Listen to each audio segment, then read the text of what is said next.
Topping today's news, the Commissioner of Police updating the media on the latest murder.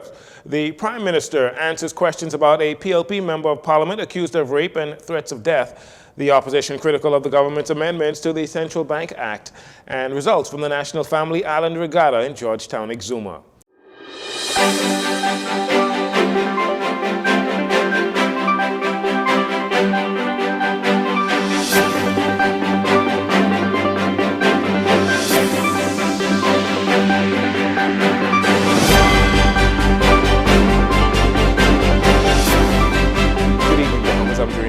This is your Jcn Evening News.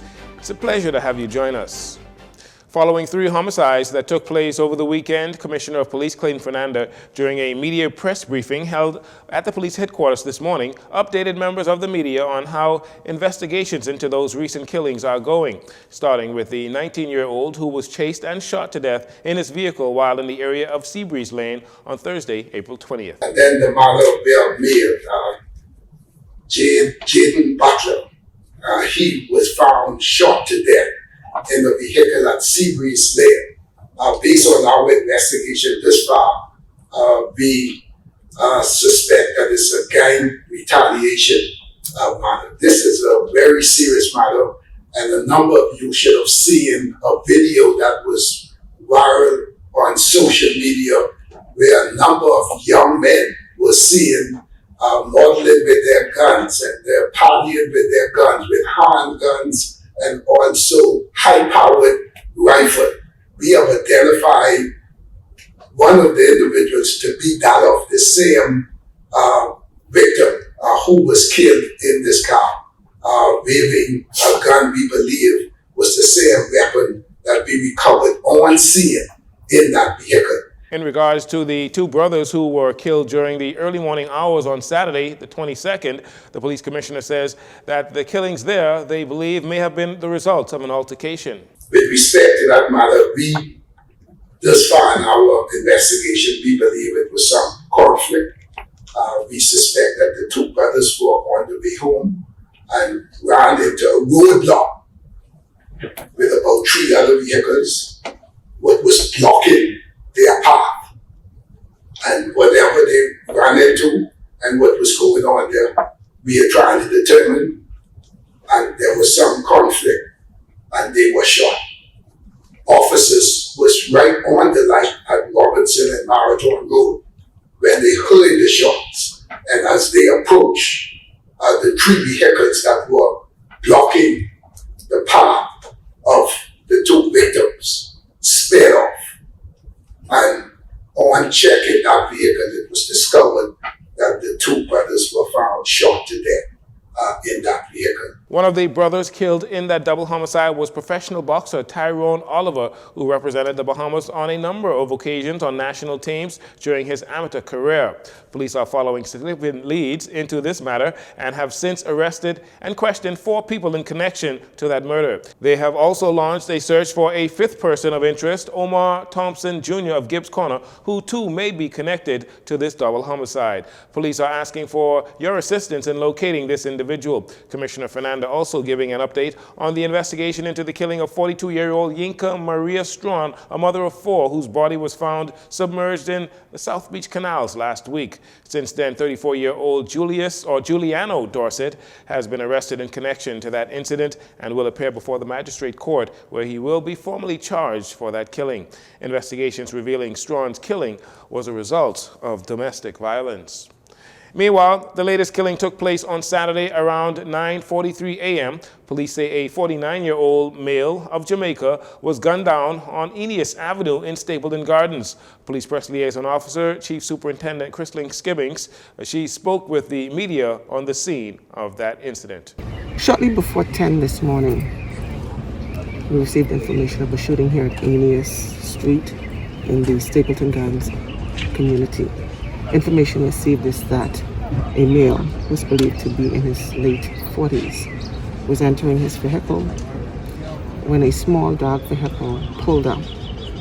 It is reported that a male exited that vehicle, opened fire on the victim, hitting him multiple times to the body. He succumbed to his injuries on scene.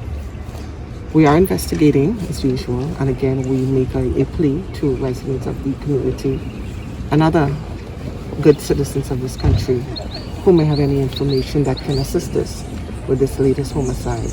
We want to invite you to reach out to Chief Superintendent Michael Johnson and his team at the Criminal Investigations Department at 502-9991 or 2 so that we can bring this matter to a close within a relatively short period of time. Chief Superintendent Skippings told reporters on the scene on Saturday that the incident in Stapleton Gardens is not believed to be related to any previous shooting incidents. At this time, we believe it's an isolated incident, and so there's no need for panic or for fear. And I also want to say to the Bahamian people that these matters are specific. It's not just random. These are targeted individuals. And so again, we make that plea to family members of our community who know of persons who are in possession of illegal weapons. We're asking you to please reach out to our department so that we can remove these weapons from the streets. Because yes, they may be utilized on other persons today, but these same weapons can very well be used on your family member. Officer in charge of the South Central Division, Chief Superintendent Chaswell Hanna, congratulates members of the Stapleton Gardens community for their support and strong neighborhood watch initiatives. The Stapleton Gardens community is one of the leaders in the National Neighborhood Watch Council. They have a very strong crime watch association, a strong neighborhood watch council, works closely with urban renewal and our division.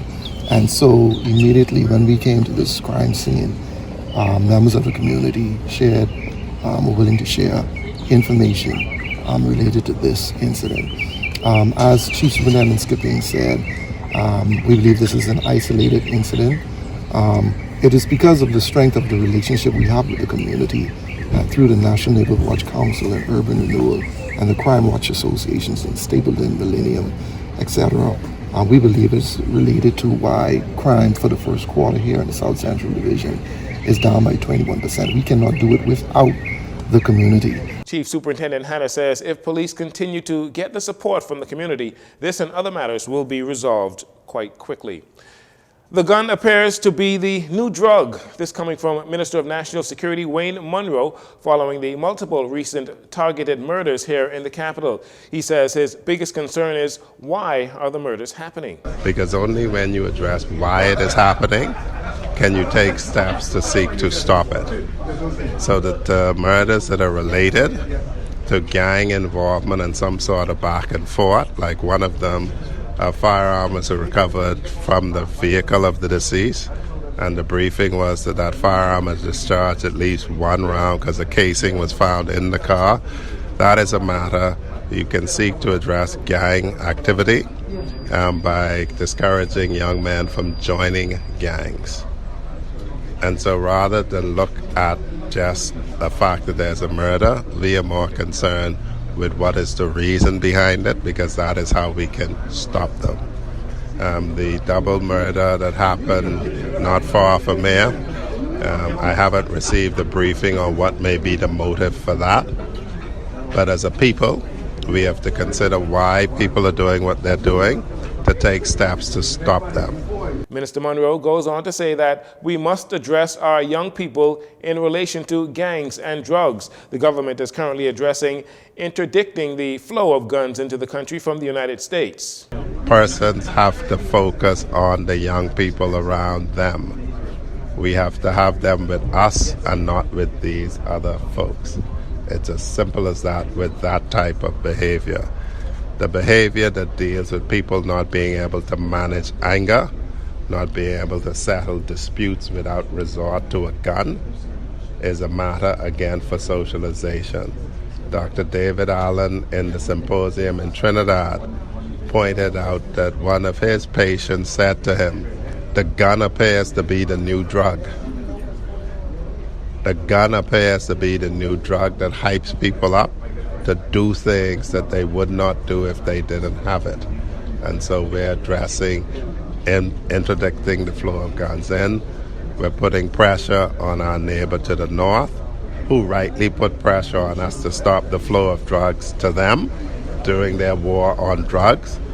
Well, they're suggesting, the Prime Minister is suggesting that there has to be a similar war on guns.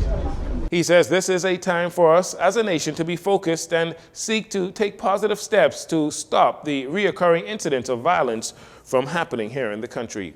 Meantime, following the 3 weekend homicides, Deputy Leader of the Free National Movement, Shannon Cartwright, reiterated his call for the governing party to lead a collective national response on what he calls a crime epidemic. In a statement on Sunday, the St. Barnabas Member of Parliament, who is also the Shadow Minister of National Security, said the continuing carnage on our streets has left Bahamian people wondering what will it take for there to be action to address what is clearly a crime epidemic. Mr. Cartwright said the government's #1 priority is to ensure the safety and security of its citizens from both foreign and domestic threats. The Davis administration, he says, must be the one to lead, as they have an obligation to structure a response and present a comprehensive plan with the involvement of all stakeholders, including the church, civil organizations, community associations, law enforcement, legislators, and the judiciary. Breaking his silence, Prime Minister Philip Davis, responding to the allegations of rape and threats of death leveled against a sitting PLP member of Parliament by a woman who on April 7th filed a complaint with Grand Bahama Police claiming that the member of Parliament raped, choked, struck, and made death threats against her and her family. The matter is under investigation, I'm told. Why would I comment on something that is investigating? I will abide and I will wait the outcome of that investigation, and upon the conclusion of the investigation, then you'll expect me. The Prime Minister told reporters on Saturday that he has spoken to the member in question. However, he did not reveal the details of that conversation. The nation's leader was asked why the accused has not been brought in for questioning by the police as yet. I have no concern about that because the police know how to do their job. And someone said, I didn't hear the tape, but someone said that the person, the accuser, is saying they don't want to press any charges. So what the police is to do in those circumstances, I don't know. The alleged victim, who is being referred to as Jane Roll, reportedly told a local daily newspaper that police wanted her to sign a document with a portion indicating that she did not want to take further police action. And despite the Prime Minister saying that he understands that the victim does not want to proceed with the matter, there are reports that the accuser is still cooperating with the police. Police are expected to question the accused member of Parliament sometime this week. Prior to addressing an audience at the University of the Bahamas Youth Leadership Conference, Prime Minister Philip Davis spoke with reporters shortly after the country recorded its 40th murder for 2023. In relation to the escalation of crime, particularly gun violence, the Prime Minister says the government is actively addressing the issue. I'm distressed over all these issues, and it's clear that we could do things that are physical. We could provide resources. We could flood the streets. When things are planned and intentional, it's just when it's very difficult to record what that person is about to do. Once they plan it and it's intentional. So quite frankly, the need to have earlier interventions in our young people, because one of the things that came out from our crime violence conference in Trinidad is Dr. David Allen's intervention when he spoke about the abused child being a dangerous addict. And many of the persons who are perpetrating these violent crimes, they have discovered in their research somehow or another abused at a very young age. Prime Minister Davis also spoke of needing to craft intervention programs for children at an early age in their development in order to deter potential criminality by recalibrating the minds of at-risk youth. We'll take a break here. We'll be right back after these commercials.